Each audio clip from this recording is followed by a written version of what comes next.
যন্ত্রণা হচ্ছে, কিন্তু হৃদয়ের এই যন্ত্রণার কথা আমি কাউকে তো বলতে পারছি না।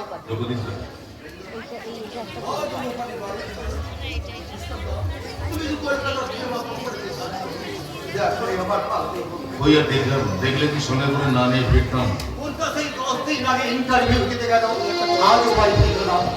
কাকা কলকাতায় গিয়ে কাকি কি বলে এলো, খবরের কাগজে খবর বেরোলো গোপালী দত্ত বাড়ি ফেরেনি। গোপালী কি আর কোনোদিন বাড়ি ফিরবে না? জানি না নিতিন ভাই, জানি না। মেয়েটার জন্য আমার দিলটা হাত হাত ধরে, মেয়েটার জন্য আমিও ভাবি, আমার মেয়েটার জন্য আমার দিলটা হাত হাত করে কাঁদে। হয়তো আমি স্টুডিওর কাজ শেষ করে যখন শিয়ালদা স্টেশনে এসে দাঁড়াই, তখন এদিক ওদিক তাকিয়ে দেখি যে আমাদের দোপাটি ট্রেন ধরার জন্য দাঁড়িয়ে আছে কিনা। যখন তাকে কোথাও দেখতে না পাই, তখন কম্পার্টমেন্টের এক কোণে বসে গাই, সাথর হারিয়ে গেল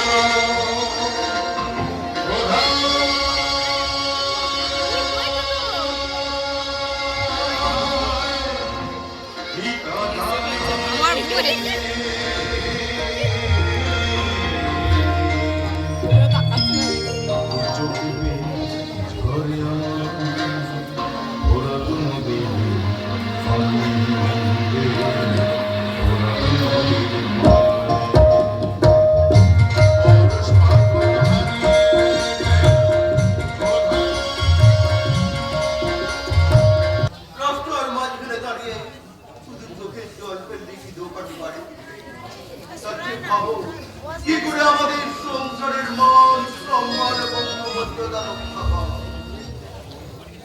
ভাবছিলাম সব ভাবনা কথা তুই যদি একাই বলছিস, মা নিশ্চয় বংশ মর্যাদা হারানোর ভয় ছিল। তুমি বুঝতে পারছো দোকানে তোমার বোন ছিল না, সে ছিল আমার শত্রু। তাই তো শত্রু বিজয়ী হয়েছে বলে আজ আমি মনের আনন্দে পাচ্ছি। আমি বুঝতে পারছো না দাদা। কে দাদা? আমি তোদের কেউ নই। আমি তোদের মানুষ করিনি, লেখাপড়া শিখাইনি, তোদের একদিন ভালোবাসি। ভালোবাসা ভালোবাসা তুই যদি তোমার ভালোবাসা, তাহলে সমস্ত মানুষকে কাজের খোঁজে কলকাতায় পাঠিয়ে দিলে কেন? ওরে সংসার চালাবার দাদা, আজ যদি আমার চাকরি থাকতো, মালিক যদি জুটে বন্ধ করে না, আমি কি তোমাকে ইন্টারভিউ করতাম। সঞ্চিত যা ছিল কবে শেষ হয়ে গেছে। হাটে বাজারে গলা পর্যন্ত ধাপ, নইলে কোনো দাদা কি চায় তার বিবাহযোগ্য ভোট চাকরি করতে যায়?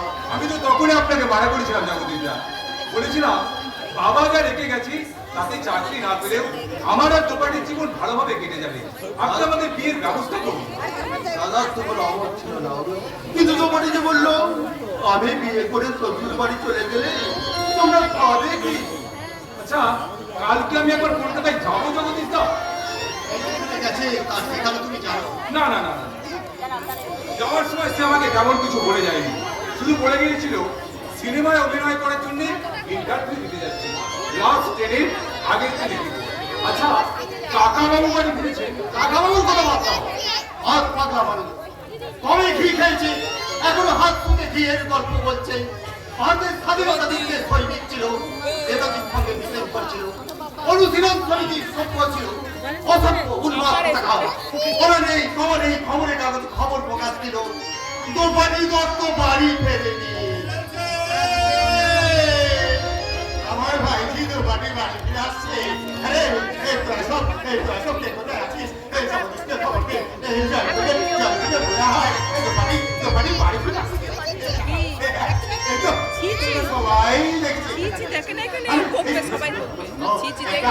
খবর আছে আমাদের দোপাটি বাড়ি ফিরে আসছে।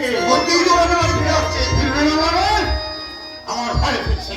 আমরা স্বাধীনতা সংগ্রামীরা হুঙ্কার দিয়ে বলেছিলাম ভারত ছাড়ো, নিজেদের দেশে গিয়েছিল, দোপাটিরা বাড়ি ফিরবে না।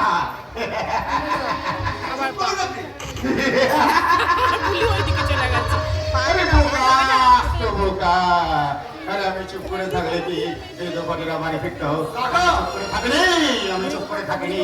আমি পার্কে নদীর ধারে দাঁড়িয়ে চিৎকার করে বললাম,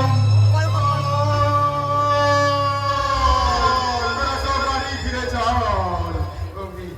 দোপাটিরা বাড়ি ফেরার জন্য হাওড়া স্টেশনে শিয়ালদা স্টেশনে ফেরার ফলের মতো পিলি করে স্টেশনে কে টেনেছে তো বসলো আর ওই কষ্টে করে কর্মচারীদের রাস্তায় হাজার বিনা টিকিটের যাত্রী নিয়ে ছুটে চলেছে ইলেকট্রিক ট্রেন।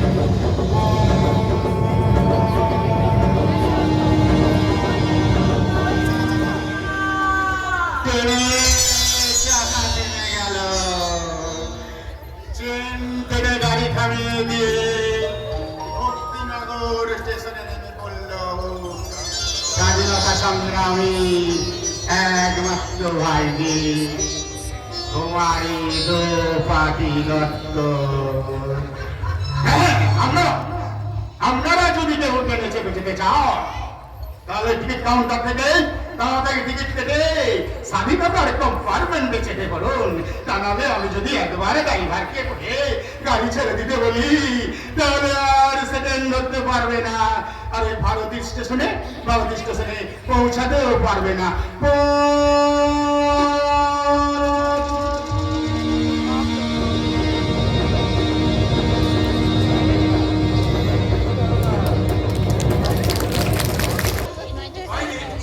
মানে আমরা শুনে কত সুন্দর তবে সবাই আমাদের খুব ভাবছিলি তাই না? ভাবো কোন দুঃখে তুই যা সামালিকা তাই তো রাতের ট্রেনে ফিরবি বলেও 10 দিন আসিসনি দেখে আমরা পরম নিশ্চিন্তে খেয়েছি ঘুমিয়েছি আনন্দ করেছি। এই 10টা দিন কি আমাদের কিভাবে তুমি অন্তত তোমার গন্তব্যস্থলের ঠিকানা আমাকে জানাতে পারতে। পারতাম আমি অনেক কিছু পারতাম। দাদা তুমি চোখের জল মুছে ফেলো। দেখো দাদা দেখো আমাদের এই অভাবগ্রস্ত সংসারের জন্য আমি আজ এক ব্যাগ হাসি নিয়ে এসেছি। এই দেখো দাদা সুখের হাসি, শান্তির হাসি, নিশ্চিন্ততার হাসি। আজ রিতেশ প্রাণ খুলে আজ আমাদের সব দুঃখের দিন শেষ হয়ে গেল। তোমাকে আমাদের সিনেমা নায়িকা হয়ে প্রথম শুটিং করে আমাদের জন্য নিয়ে এসেছে 50,000 টাকা।